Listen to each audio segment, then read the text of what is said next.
10,000 ఎకరాలు 20,000 ఎకరాలు వస్తుంది కదా, దాన్ని 40 కోట్లకు అమ్మమనండి, ఇది మొత్తం కలిపేసి రాష్ట్రానికి సంపాదించమనండి. ఇది జరిగిందంటే ఇక జీవితంలో ఎందుకు ఇక చంద్రబాబు గారు కాకుండా ఇంకెవడో ఎందుకు కావాలి మనకి? నాకు తెలిసి ఇదే కనుక జరిగితే ఇంకా చుట్టుపక్కల ఎక్కడ పచ్చని పొలాలనే భవిష్యత్తులో కనబడమేమో. మిగిలిన సంగతి వదిలేద్దాం ముందు. అసలు అది జరిగితే దేవుళ్ళే కాళ్ళు.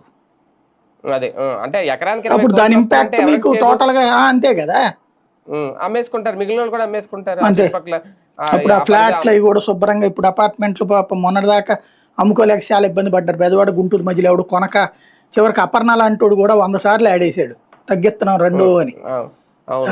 ఇప్పుడు భారీగా అవసరమే లేకుండా ఒక్కోటి 5 కోట్లకు 6 కోట్లకు ఫ్లాట్ అమ్ముతారు. అంత డబ్బులు భారతదేశంలో ఉన్నాయా?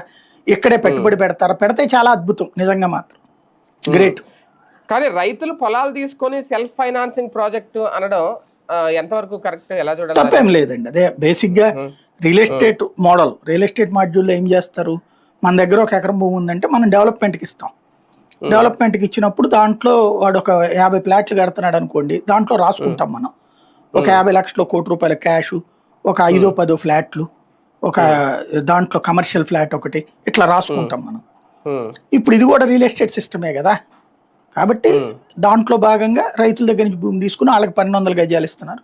అంటే తద్వారా నేను అనేది ఏంటంటే ఇంకా అక్కడ ఏమి అనుకున్న స్థాయిలో ఆ డెవలప్మెంట్